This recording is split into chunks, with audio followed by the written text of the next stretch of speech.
Thank you for visiting ChristopherMedia.net.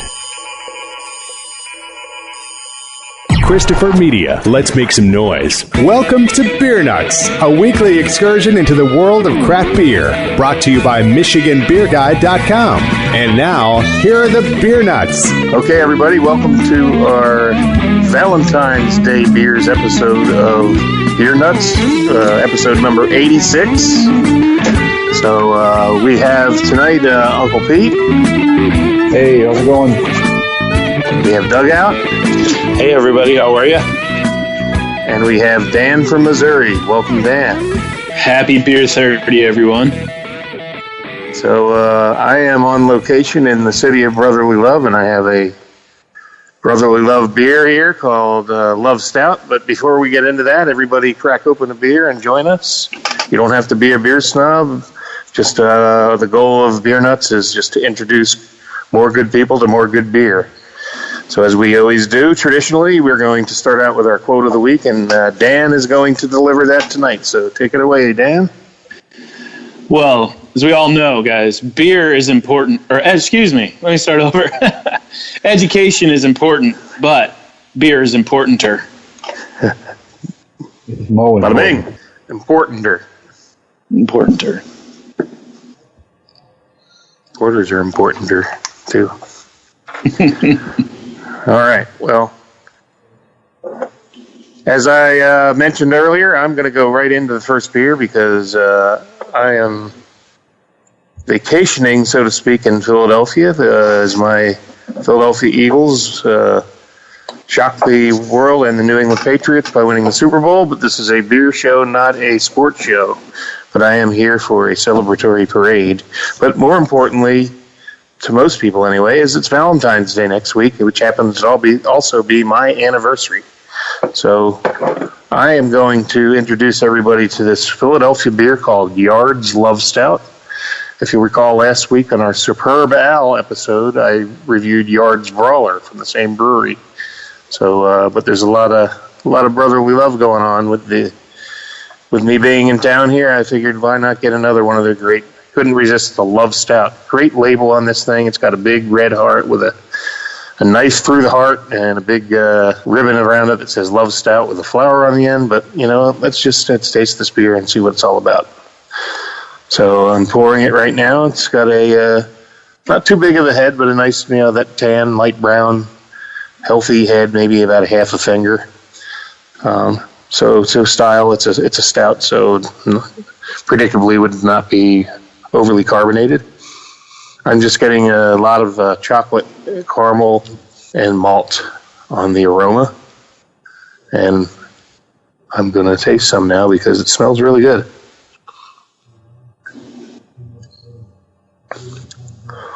So a little slightly sweet in this, which is appropriate for a Valentine's Day beer. And on the label, it says seductively smooth, and I would agree with that. It's very smooth, very easy to drink. It's not mind-blowing by any means. It's 5.5%, but it's probably, if you were to blind taste this, you would probably say it's a little thin for a stout, but it's a 5.5, so it's more sessionable and kind of in between that porter stout borderline. But it's really flavorful. A lot of roasted malt and chocolate. It's delicious beer, and anybody ever gets access to this, try it out. It's a beer you can have a few of because it's sessionable at 5.5.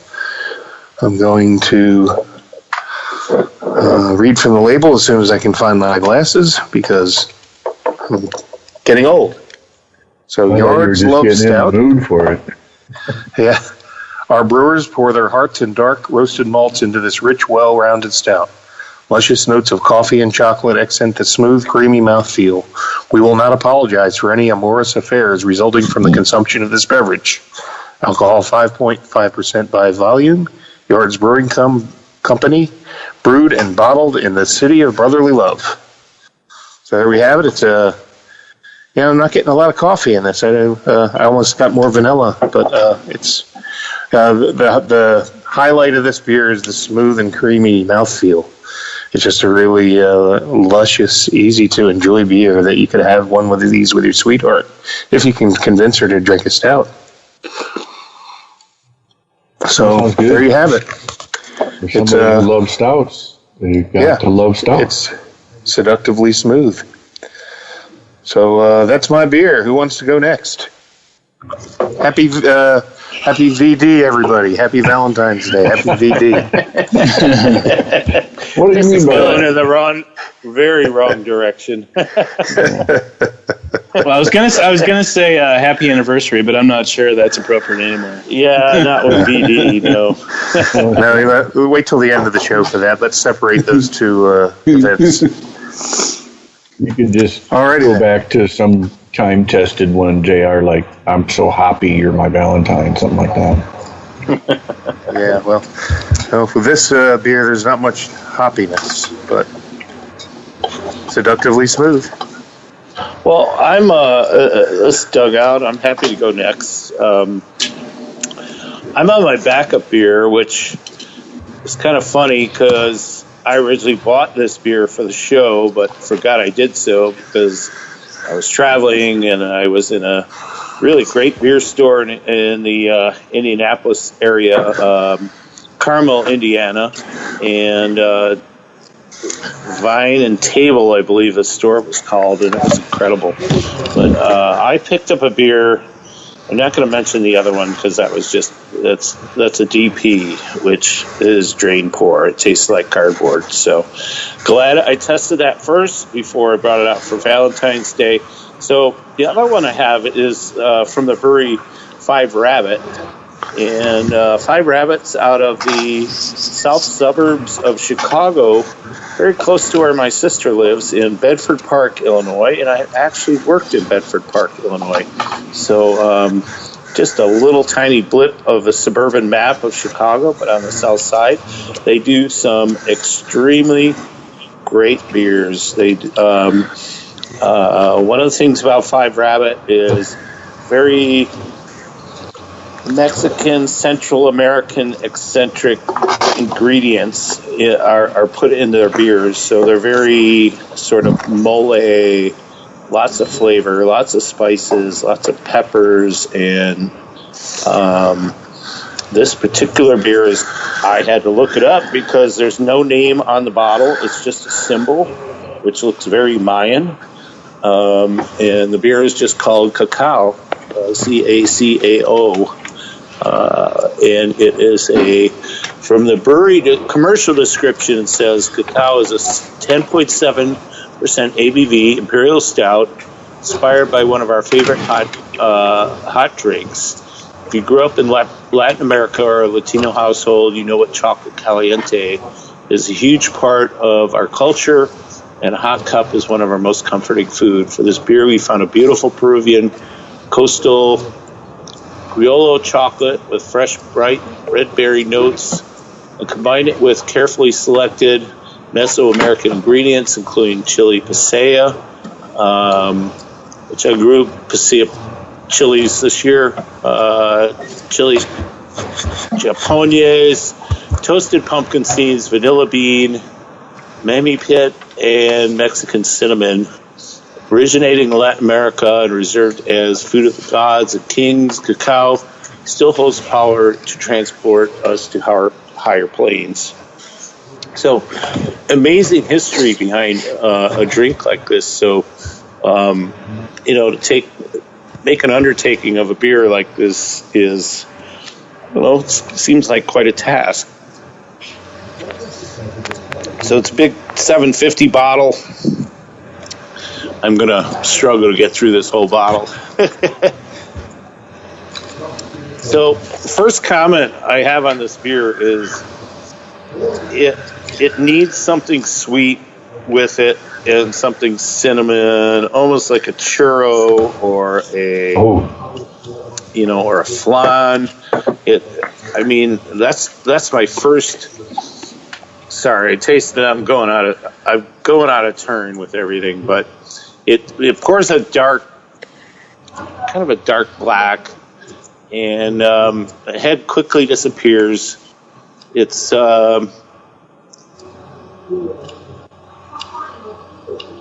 the nose has a lot of stuff going on. I mean, you're just smelling chocolate and spices, and really it does have sort of a pumpkin type smell to it, although it's not a pumpkin beer. I mean, it's pumpkin seeds, which is totally different. The first sip is, wow. I mean, you get all of this spice and chocolate and chilies, but the chilies aren't hot. They're flavorful chilies. And I'm still trying to take it in. There's a zillion things going on with this beer. It's extremely complex. But yeah, it just has sort of a candy bar sweetness to it. This one's hard to get my head around because it's just there's so much going on with it. I love this beer. I think it's phenomenal. Label's great looking. Just gonna pour a little bit more and sip a little bit more. What the hell? Well, you got a big enough bottle to make a few more pours. Yeah. It's a shame that I'm just drinking this one on my own, because you can pick it apart for the next hour. Oh, absolutely. I mean, it's got a little chill on it. The first glass I poured had warmed up a bit, and then now the spices start to come out a lot more. I don't know. I'm struggling to actually describe everything that's going on in this beer. You know, you think of sort of these Mayan beers, like Mayan Mocha and Jokovasia come to mind, but this beer just takes those beers and kind of puts them in the amateur category as far as, you know, total flavor profile. And I mean, to me, when you think of, like, you know, sort of a dessert beer or something that complements a dessert, this beer is just damn, it's right on point. I mean, I could eat this with a cherry cheesecake and think, oh my God, I could make a sauce of this, pour it over the top. And I guess, you know, when you think of something that's complementing a dessert, that's kind of what you want. I mean, you want something that's got a lot of character to it, that's going to complement what you're drinking, not overtake or what you're eating, and not overtake it. And this beer, I mean, if any of you got a chance to do it, I'd grab it. It's outstanding. Wow. Sounds very interesting. There's so much going on. Sure does. I mean, I think even the toasted pumpkin seeds add, you know, the right amount of pumpkin flavor to beer that doesn't make it like, oh, I dumped an entire, you know, Halloween pumpkin into my beer and this is what I got. And that's kind of the flavor that grosses us all out when we talk about pumpkin beers. First beer I've heard of that has toasted pumpkin seeds in it. Yeah. Is that a common element of mole, I wonder? Yes, it is. I think so. Yeah. And I don't think they don't go as far to call it a mole beer. They're calling it it's based on a specific Latin American drink of cacao. And boy, I want to know more about cacao. I would love to get a cup of that. Any natural bitterness to it, or is it on the sweeter side, or what? It's right in the middle of things. It's not bitter, but it's not sweet. I mean, it's just got this really nice balance of dessert meets flavor. It's really more savory than sweet. Cool. You should put a picture up on the beer nuts so we can check it out. I will take a picture of it because, like I said, there's no name on the label. It's just this sort of Peruvian or Mayan symbol on the beer. Aztec symbol or something, huh? And this is from Indiana? No, this is Five Rabbits from south side of Chicago. Okay, so available probably in Chicagoland Market? Available at Chicagoland Market. I know they distribute in Indiana. They distribute in Ohio. They do not distribute it in Michigan. So you got to go out of state to get this one. But they make a lot of other really good, interesting beers. Even their IPAs have a little twist to them. And I know that there's a gentleman named Randy Mosier that's involved with this brewery, and he was a big time home brewer in the 80s from when I was growing up. And I just read his book. Tasting I recognize Beer. the name, yeah. Yeah, Randy's involved with this beer, and I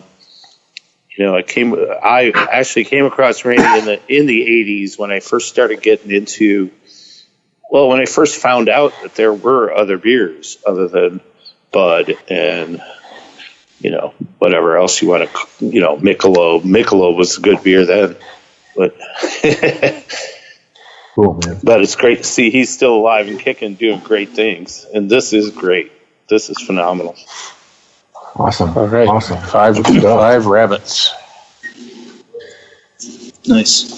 Yeah, I mean, when you say it kind of leaves Zokaveza and Maya Mocha and that kind of behind in the flavor department, I'm like, wow, that's saying something, because those are very flavorful beers in their own right. And you know what? I'll back that up 100% because, those beers are loaded with cocoa and chocolate, and those are the predominant flavors in them. There's a lot of cinnamon in them. Yeah, nutmeg. And then everything else sort of follows behind. You get some heat on those beers, but this is balanced, and it has all those flavors, but there's nothing kicking your butt here. I mean, it's not saying that chocolate is right up in front, although there's chocolate in it, and these spices are in it, but it's this delicate blend of just beautiful beer. I don't know how else to explain it. Awesome. You got lucky then. You got rid of the drain pour of the first one and you opened the good one. Yeah. And I could give it a mention. I mean, it's, or maybe not. I don't know. It's I bought a bottle from Trader Joe's called JoJo's Cookie Stout, and it's a collaboration with Anchor Brewing. And I thought, wow, that's kind of good, cookies and beer.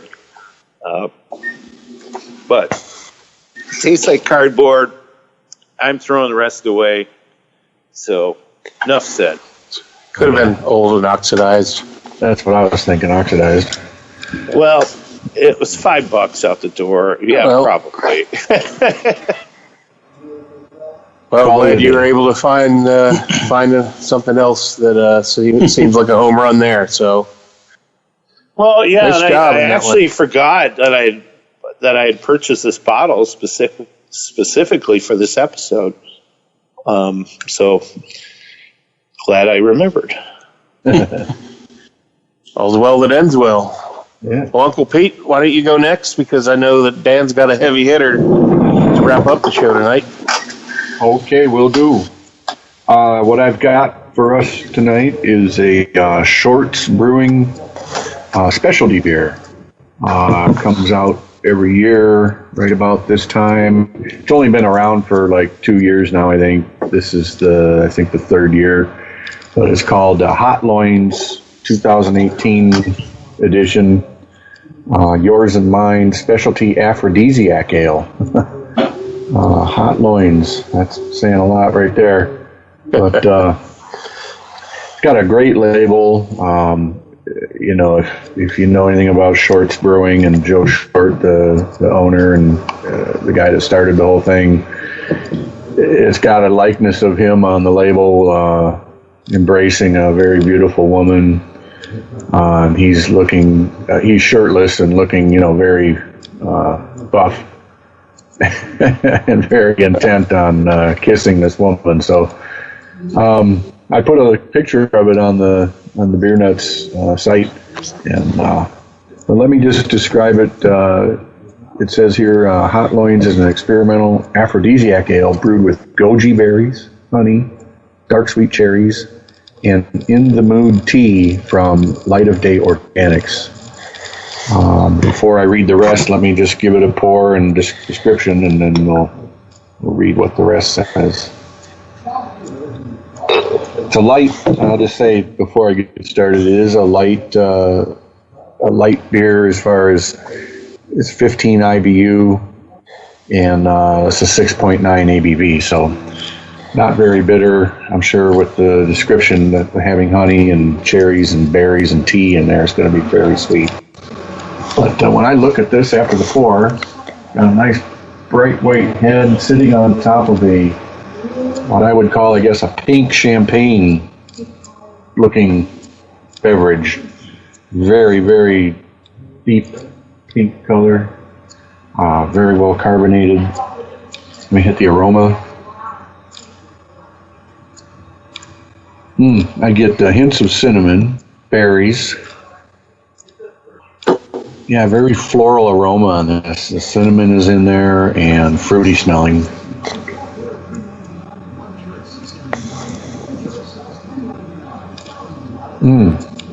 Wow.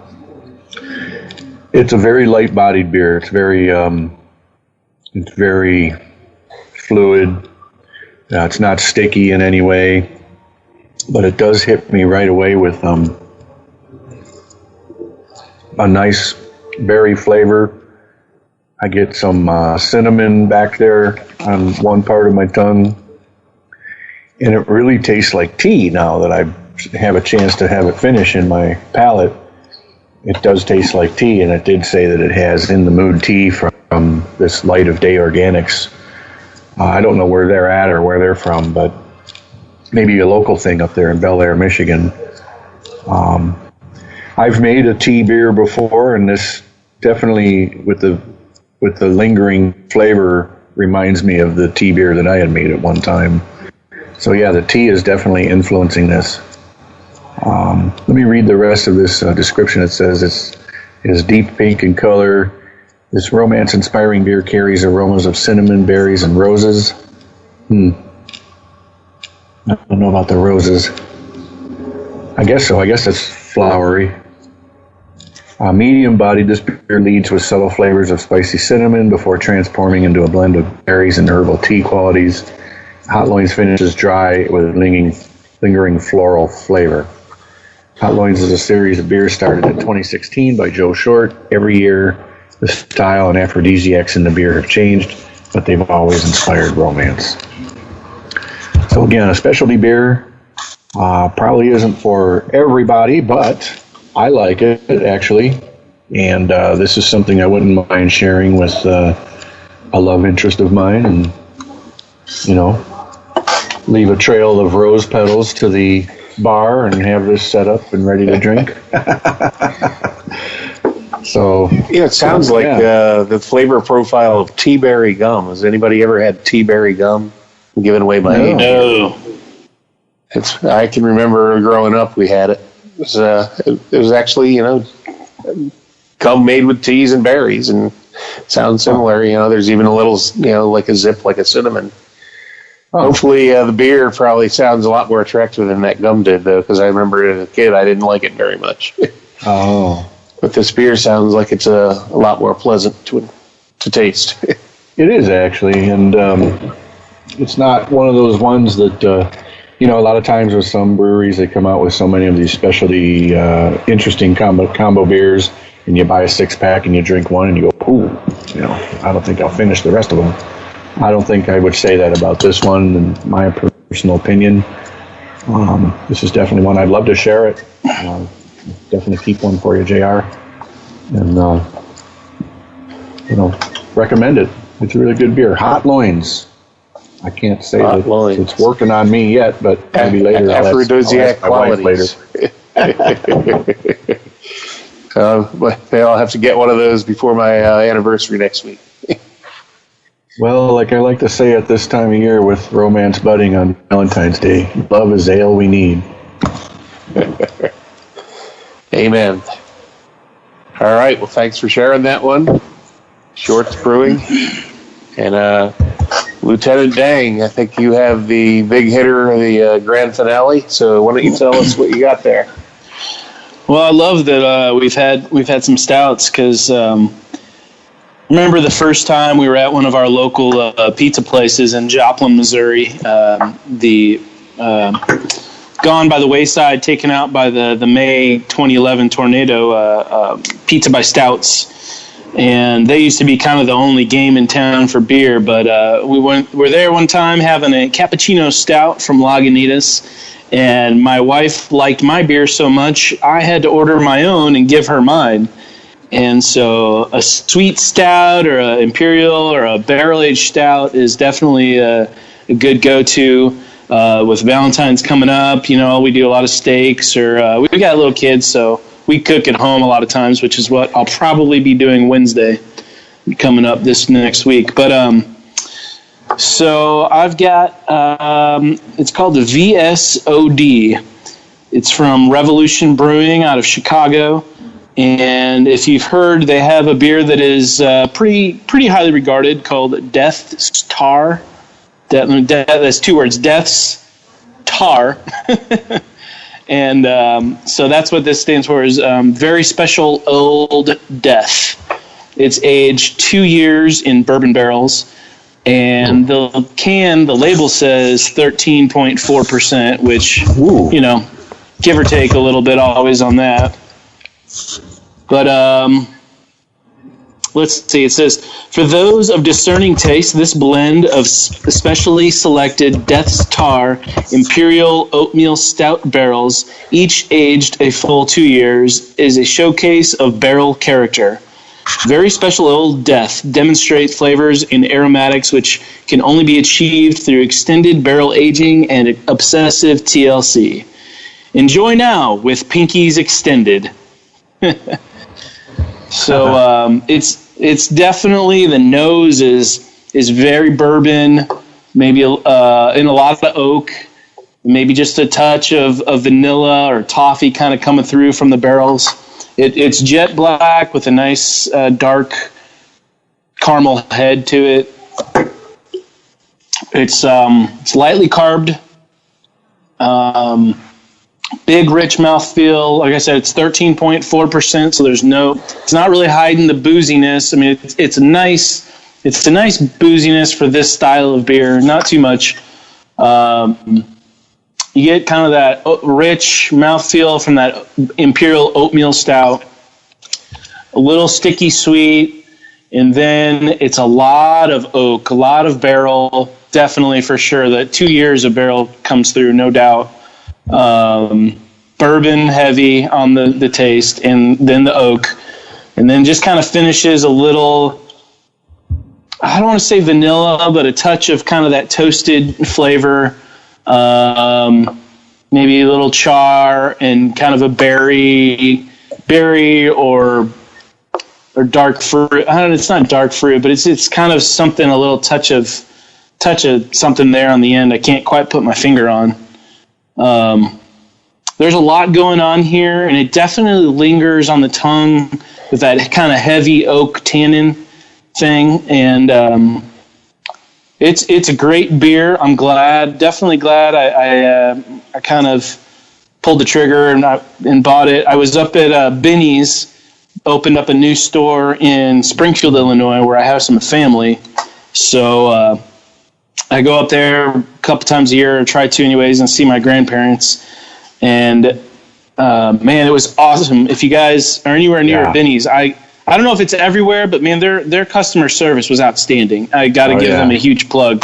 I've always had a good experience there. Benny's is probably one of the best beer stores in the U.S. as far as I'm concerned. I mean, I go to visit my family in Chicago, several Benny's locations there. That's where they're based out of. And even the ones in remote locations, you can find tons and tons of great beers. That's where I buy all my Pipeworks and Spiteful Brewing, those sort of Chicago gypsy brewers. They don't get a whole lot of distribution, but man, they're there in mass. And that's awesome. Also, you go to Benny's and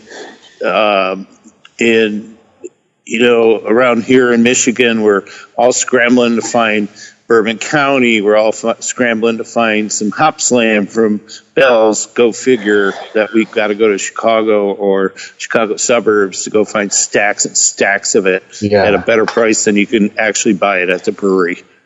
I might mention too, though, that at Benny's, the staff that the ones I've been to in the Chicagoland area, I mean, they're right there answering all your questions. They're knowledgeable. They know about the beers. Yeah. And, it was really refreshing. Yep. That was my experience in Springfield. I mean, how many times do you go into a store where they don't really know a whole lot, or maybe they're like, oh, let me get the one beer guy that knows something. I mean, there was two or three guys that knew their stuff and were really, me being from, 6 hours away, it was very beneficial. And then I go around the corner to the whiskey aisle, and the same thing. I'm like 2 steps down the aisle, and guys helping me out and really knew his stuff. I mean, because of their knowledge, I probably spent 2 or 3 times as much as I would have in there if I was just walking through by myself. So good on them, And how can you not? I've actually been called out by my credit card company and declined for the amount I was spending at the time in a Benny's store. And I'm like, no, it's legit. It's legit. I'm actually spending $300 here. Don't sweat it. It's my money. Yeah. Well, this is a cool beer, man. I'd love to taste it. It's really good. I think it'll it's pretty fresh. Let's see. It says it was filled 11/28 of 2017. So I think maybe I'm a fan of drinking beers fresh, and I'm kind of getting away from cellaring stuff for just years on years on years. But this one probably could stand a few months, just kind of sitting before I crack my next one. So no, Dan, is that a can? Yeah, they did. This is a 4-pack, 12-ounce cans that I bought. Okay, all right. So there's some concerns about cellaring cans, and for good reason. I mean, they're great for fresh hop IPAs, things like that, short term. But I don't know the long time effects of sitting in a can. So maybe best to just drink those, maybe put 1 or 2 away, but I wouldn't put a whole bunch of it away and cellar it for years. I mean, might be hard 2 years from now, and that can's got a lot of can taste to it, which is very typical of something in a can. I don't see how there's any way you can get around that. There's only one way to find out, and I'm willing to take that excursion. Just don't. I mean, my recommendation: don't do too many of them. Just do maybe one of each thing, and enjoy the rest, because that's what they're there for.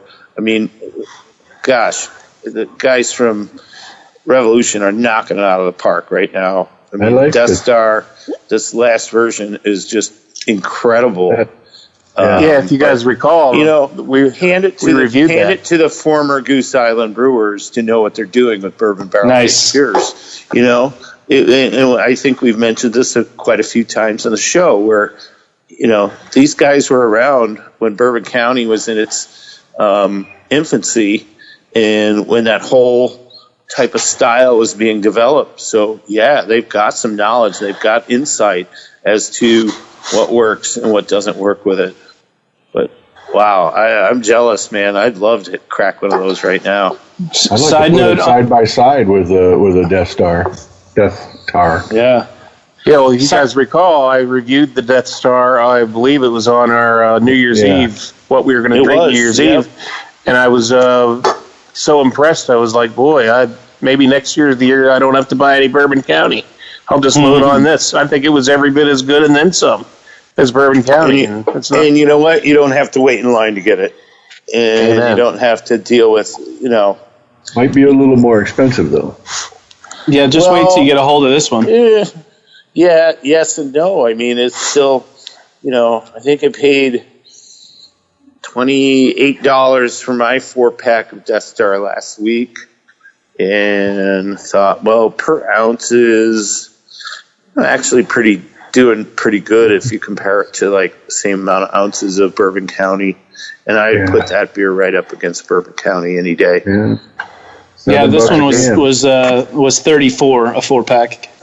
Whew. Well, $8.5 a can. I'm going to have this one in my crosshairs because your review sounded fantastic, and I really enjoyed the Death Star. I can only imagine that this is every bit as good and maybe then some. This is Death Star, right? It's just from multiple different. Yeah. It's like aged longer, and something that's cool they do about it. I don't know why nobody else. I haven't seen it anyway. It means nothing. It does nothing for the beer, but the whole entire top of the can is black. I just think that's a cool look. Omnipollo is doing that too, and I had I bought some Omnipollo beer the other day, and I mean, I think we're talking about doing an episode of, European breweries coming to America. And boy, there's quite a few of these breweries that are coming to the U.S. that are knocking it out of the park. And that's the first time I saw those black top cans, and it was black on black and white. And wow, what a statement with a beer can. And, those guys, that's a Swedish beer, huh? I got to go back to like my childhood and say that's how I got into the beer business. That's how I got started with beer. I was a little kid, and I got just engrossed with collecting beer cans and going through ditches and in old dumps and horrible places that like your parents would just like be just gutted if they knew you were even there. But yeah, that's what we did to find our old beer cans, and that's what got me started in it. And we'd do you still have any breweries, and they'd send us patches and stickers, and so I still got a bunch of my beer cans, mostly beer trays now. But nice. That's where my passion came from. And the coveted vintage Hams beer glasses at your house. Oh yeah, we broke one of those the last time. Ouch.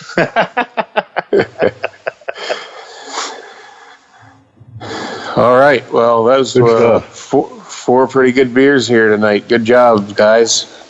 So, any final comments before we head to Mexico City? Yeah, follow me on Instagram, Dan Geis, GEISZ, for beer stuff and other randomness. Any stuff in the news? Can anybody think of anything? We didn't really do our hipster tipster segment tonight. I'm on the road. I'm kind of out of my element, but if anybody can recall anything going on.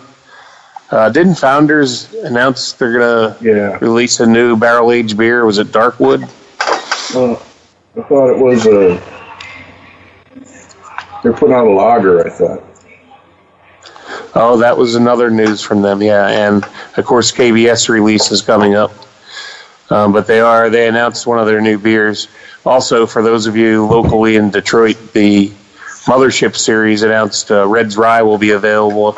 I believe you have to get that at the brewery, correct, Pete? That's what I read. So I think you can get it at either brewery. Another little bit of brewing news. Parent, which makes the Vietnamese porter called No Rules, announced this week that they are not distributing, that it's going to be a brewery-only release. They're going to have a lot of it. There's no limits. You just have to go there and get it. So interesting decision by Parent to just bypass the entire distributor network.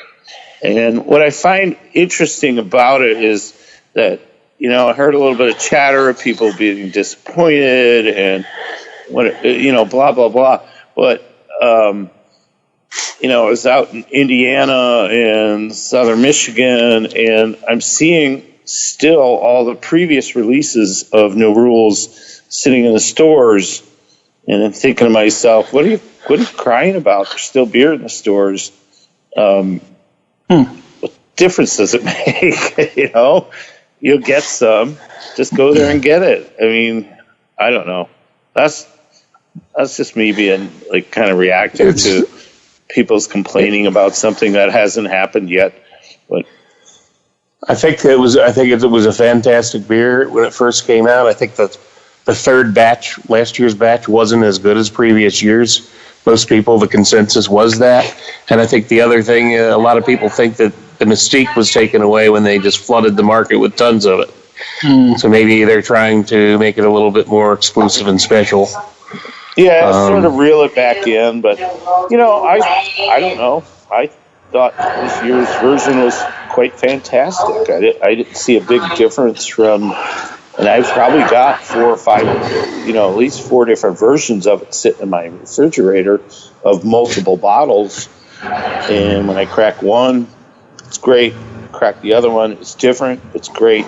I don't see any big swing variance. Maybe just that it was more readily available. I agree. People made the assumption because it's more readily available, it's not as cool to drink. I don't know. I would agree. It's a perception thing, and and then a couple people jump on the bandwagon on your social media networks, and pretty soon it spreads the gospel, and you get kind of like a fake news thing going. Oh, well, no rules used to be great, but now it's just average because we can get it easy. So I'm looking forward to trying this new batch. I'm sure we'll be able to get some. I am too, and you know what I say to that sort of mentality is good for you, more for me to drink. Amen. I have a couple of quick minor points. Real minor for those that if you are somebody that can get your hands on the recent side project release called Ode du Blé. It's fire. It's just amazing. We recently did a Cantillon Lambic share with Cantillon and Tilken, and it would have topped all of those. It would have been better than anything we had. So Ode du Blé from Side Project is just unbelievable if you can get it. Then recently, because we've kind of gotten some good deals and some coupons and whatnot, working man with a family here, I've gone to Old Chicago a couple of times. I don't know if you guys have them up there in Michigan, but I have kind of tried to shop local and do the local restaurant thing. But if you kind of forget about Old Chicago, give them a try. Because of their size and power, I knew this once upon a time, but they get they get exclusive stuff from different breweries, from Stone or from, I think they had one from Odell, exclusive beers that don't hit distribution that they sell exclusively through Old Chicago. So it was kind of cool to go in there and be able to see stuff I've never heard of before, even though they have like 30 taps and I've seen everything. I'm like, wait, what is this from Stone? And they were really, really solid beers. So just kind of something to throw out there for people to keep in mind. If you're in the neighborhood of Old Chicago, I'm not crazy about their pizza. I'm a Chicago guy. But hey, they do hit the spot once in a while. They have a full menu. There's my little plug for Old Chicago beer. And I agree. We have one in Southgate, Michigan, right around the corner from where I live, and they always have a dedicated Coonan brewing tap, which is nice. For me. Nice. And there are always 2 or 3 hidden gems, like you're saying. You're exactly right. And more importantly, I can take the family there. The kids love it, and yes, they get to have pizza, and Daddy gets to have a good beer or two, and usually Mommy drives home. If you play, we're past the football now, but when the football comes around, sign up for their pick'em game. You just have to go through. It takes you 2 minutes to go through online and pick the winners each week for the games. And all you have to do, if you beat your local store, you win a free appetizer. You can win almost every single week if you're any good at all. I'll be in for next season. Good at sure. Thanks for the tip. Craft beers are $3 on Tuesday. Boom. Well, hard to beat. Good stuff. Hey, just I'm gonna give a few bits on local home brewing news, JR. I just got the barrel-aged Robert Habanero in the bottle on last Sunday before the game. And Doug, I think you got something going in the keg tomorrow, right? Yes, I do. I've got a orange cocoa oatmeal stout that's going in the keg Oatmeal tomorrow. stout, yeah. And JR, you got something going on too, right? It should be interesting. Use Dutch cocoa and a carousel orange liqueur and sweet and bitter orange peel in the brew process. So I'm hoping for a good amount of orange to balance the Dutch cocoa. Yeah, you're having fun. See with how it. it comes out. I mean, it's a crapshoot, and beer's been sitting in secondary for close to 2 weeks now, and you just don't know. I mean, it's just that kind of anticipation of when it comes out. You got an idea what it might be like, but you'll never know until it comes out of that fermenter, and then you kind of take your final gravity reading, and then drink that sucker. What do you got, JR? I got the barrel-aged Scotch ale that I made, the same barrel, same time you purchased your barrel, so that's got to go in the kegs. And then I got a batch of old ale to go in the keg right after that one in the barrel. So I'm going to empty the barrel out, pour some whiskey in it, let it rotate the barrel a couple days, get some of that whiskey freshness back in, and then go right in with my batch of old ale, and then I'm going to age that for a couple of months. Yep. So lots of good stuff coming up. I got to make something quick too now to get that barrel filled back up. So I got to start thinking about something. All right, guys. Well, great episode, and we'll look forward to next week. So I think it's time to go to Mexico. So as they say in old Mexico City, amen. If you like this show, please tell a friend. Please follow us on Twitter and like and share us on Facebook by searching for Christopher Media. You can subscribe to all ChristopherMedia.net shows for free on ChristopherMedia.net. Please make sure to rate and comment on all your favorite Christopher Media shows. Thank you in advance for supporting Christopher Media by clicking on the PayPal button and by clicking through to all the sponsors who support ChristopherMedia.net. Thank you for visiting ChristopherMedia.net, and thank you for listening. Thank you for visiting ChristopherMedia.net.